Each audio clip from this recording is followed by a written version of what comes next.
Mga minamahal naming kaibigan, napapansin lang po natin na parami tayo ng parami na gustong matutunan ang katotohanan. Pero bago natin simulan ang programang ito, pakiclick muna ang subscribe button at huwag kalimutang i-like, i-share ang Facebook page natin sa Punto por Punto.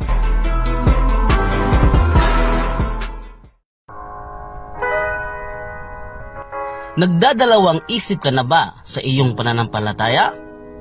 Nalilito ka na rin ba sa pananampalatayang Katoliko?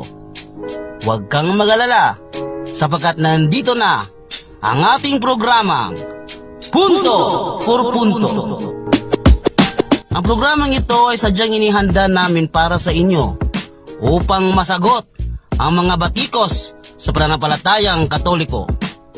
Punto por Punto.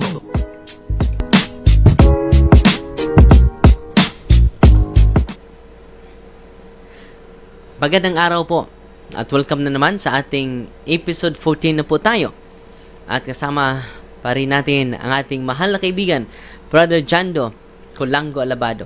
At atin siyang pakinggan.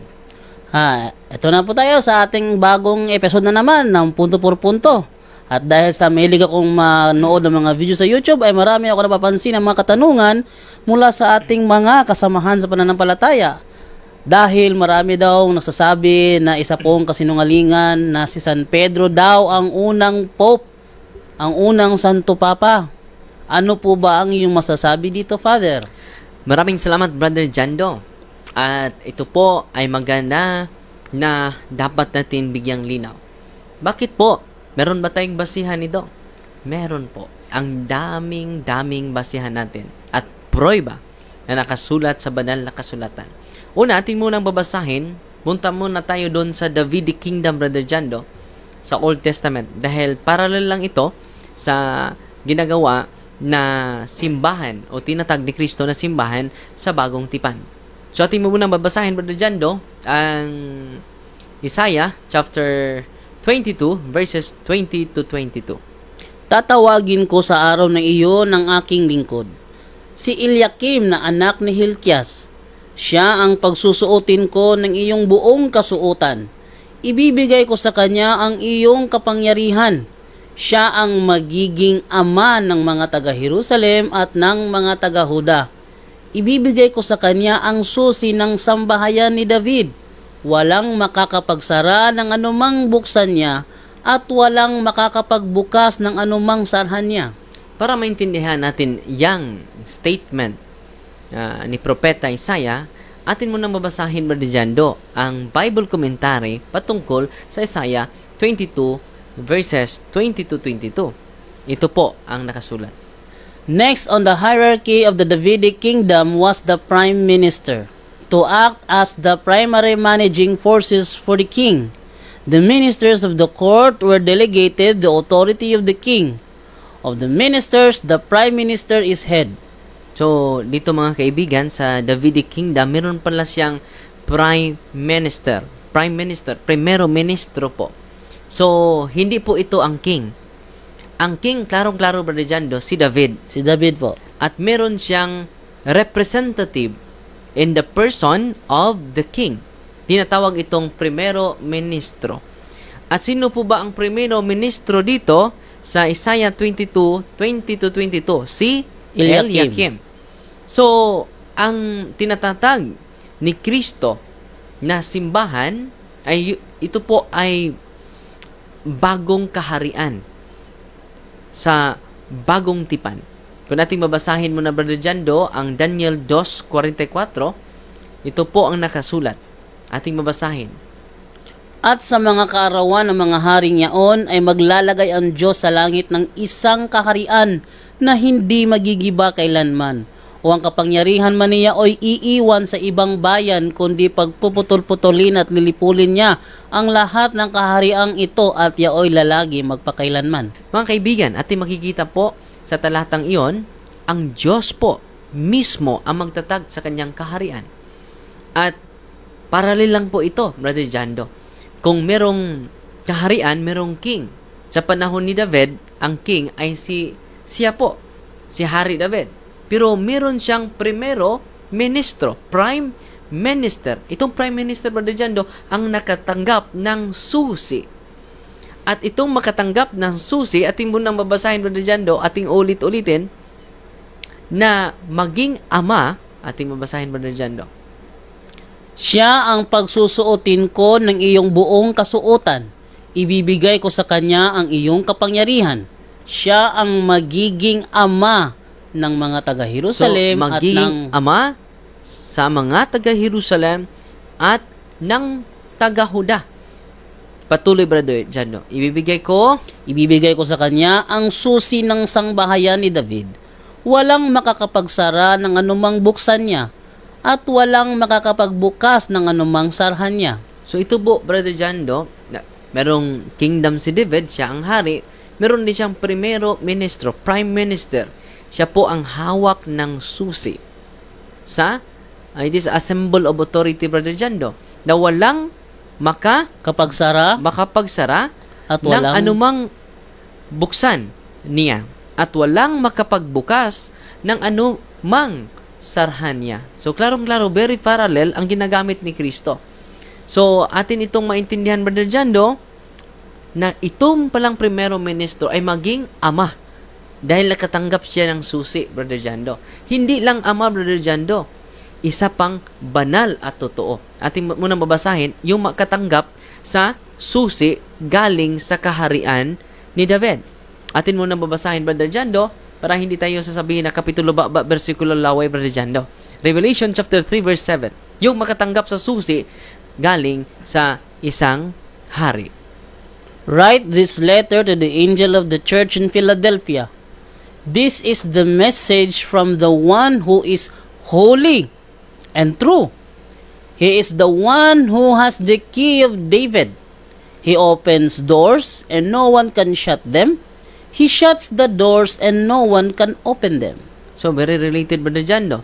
Hindi lang siya maging ama, according sa ating binabasa, Revelation chapter 3 verse 7, Brother Jando, ating klarong-klaro, this is the message from the one who is holy and true. Sino po yung holy and true? He is the one who has the key of David. Kaya nga tinatawag natin si Pedro na hindi lang ama, holy din. Dahil po, siya po ang nakatanggap sa susi sa hari. Ating babasahin, Brother Jando, ang tinatayag ni Kristo na iglesia, na kingdom, siya po ang hari nito, at meron din siyang primero ministro, katulad din sa kaharian ni David. Sino po ba itong primero ministro sa kaharian ni Kristo? Ating mabasahin ang Matthew 16:18 hanggang 19, Brother Jando. And so I tell you, Peter, you are a rock, and on this rock foundation I will build my church, and not even death will ever be able to overcome it.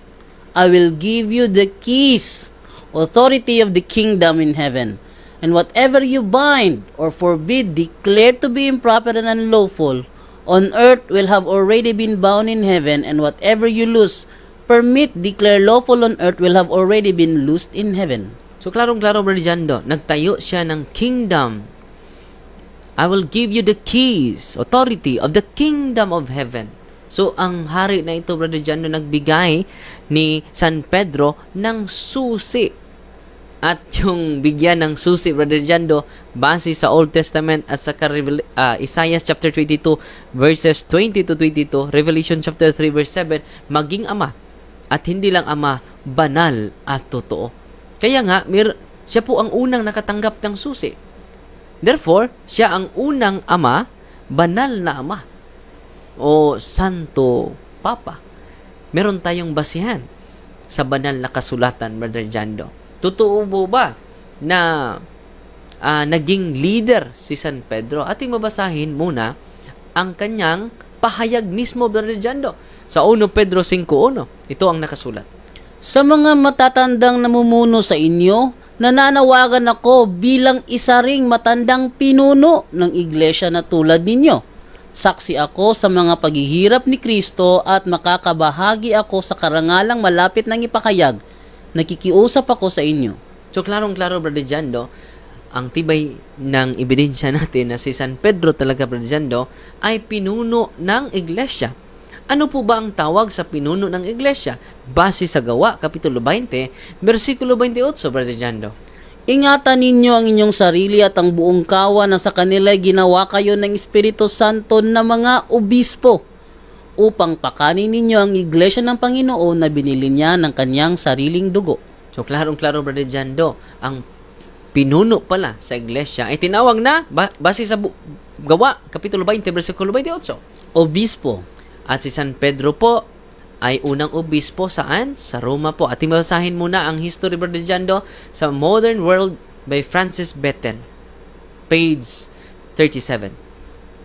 Saint Peter himself was the first bishop of this metropolis. Ano sinabi, Brother Jando? First bishop of this metropolis. Here he died a martyr's death by crucifixion in the persecution under Nero. And here too, Saint Paul was beheaded on the same day. So, klarong-klaro, Saint Peter was the first bishop of this metropolis, referring to the empire of Rome. Dahil ang nag-persecute sa kanila is under Emperor Nero po. At meron ba tayong basihan, Brother Jando, na nakapunta talaga si San Pedro sa Roma? Ating babasahin ang New Living Translation sa 1 Peter chapter 5 verse 13. Your sister church here in Rome sends you greetings, and so does my son Mark. So, ang pagsulat pala niya sa kanyang epistle ay doon pala sa Roma. Your sister church here in Rome sends you greetings, and so does my son Mark. So, klarong-klaro sa sulat niya sa kanyang epistle, 1 Peter chapter 5 verse 13, klarong-klaro, your sister church here in Rome. So, klarong-klaro sa talatang ito, nagsusulat siya sa mga iglesia at ang greetings niya ay here in Rome. So, klarong-klaro kahit sa Biblia lang, mapruiba natin na si San Pedro pala ay nakapunta talaga sa Roma. At nakapunta din ako doon, Brother Jando. Opo, at Brother. nakita ko po ang himlayan sa mga buto ng ating unang Santo Papa. Kaya nga, tinatawag yung lugar na yan, St. Peter's Square. So, Brother Jando, nakapunta din tayo sa awa ng Diyos sa Roma. At personal ko pong nakita ang himlayan sa mga buto ni San Pedro sa ilalim ng altar ng ating basilika. Kaya nga, tinatawag yun, Brother Jando, St. Peter's Square or St. Peter's Basilica. Dahil dun po inilibing ang ating mahal na unang obispo sa Roma po. At atin na po napatunayan na si San Pedro pala ang una talagang Santo Papa sa simbahan na tatag ng ating Panginoong Hesukristo. Yan po ang ating punto por punto ngayong araw na to. Hanggang sa muli, mga kaibigan. God bless you po. Fight Team Maria. Amen.